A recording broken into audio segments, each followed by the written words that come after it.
ప్రకటన గ్రంథాన్ని మనం సవిస్తరంగా తెలుసుకోవాలి అని అంటే ముందుగా దానికి ఉపోద్ఘాతాన్ని మనం తెలుసుకోవాలి.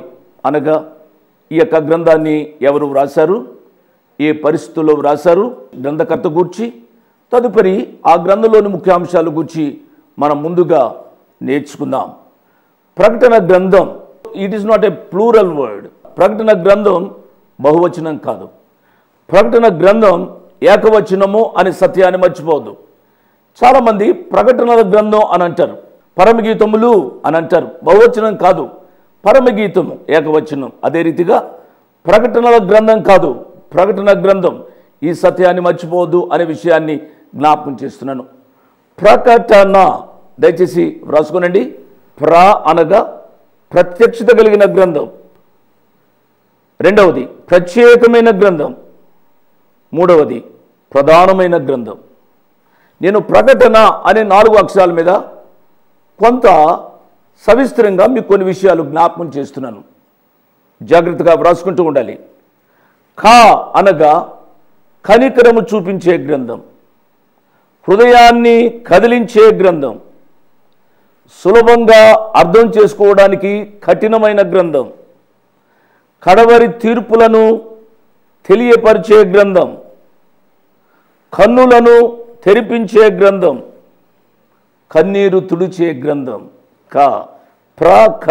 ఈ ప్రకటన గ్రంథం రాసేసరికి యోహాను భక్తుడు ఆయన పద్మసులంకలో ఉన్నారు. పద్మసులంకలో ఉన్న యోహాను భక్తుని యొక్క దృష్టి 7 సంఘాలపై ఉంది. ఆ 7 సంఘాలపై ఉన్న ఆ భక్తుని యొక్క దృష్టిని తన వైపు టర్న్ చేసి కొన్ని సత్యాలను ప్రభువారు ఆయనకు తెలియపరిచారు. అనే మాటకు టర్నింగ్ అనగా మలుపు తిప్పిన గ్రంథం, తన వైపుకు ఆకర్షించుకున్న లేక టర్న్ చేసిన గ్రంథం. అనగా నమ్మి తీరవలసిన గ్రంథం, నమ్మకపోతే శిక్ష అని హెచ్చరించే గ్రంథం. మూడవది నమ్మిన వారు ధన్యులు అని చాటి చెప్పే గ్రంథం. పిల్లరా, ఈ విషయాలను మనము లోతుగా అర్థం చేసుకుందాం. ప్రకటన గ్రంథం యొక్క ఆ నిర్వచనం లేక ప్రకటన అనే 4 అక్షరాల్లో ఉన్న సత్యాలను నేను జ్ఞాపకం చేశాను. ఈ 4 అక్షరాలను క్రోడీకరించి ఇందులో ఉన్న సత్యాలను మనం ధ్యానం చేయడం ద్వారా ప్రకటన గ్రంథంలోని సత్యాలు మనకు అర్థమవుతాయి అనే విషయాన్ని జ్ఞాపకం చేస్తున్నాను.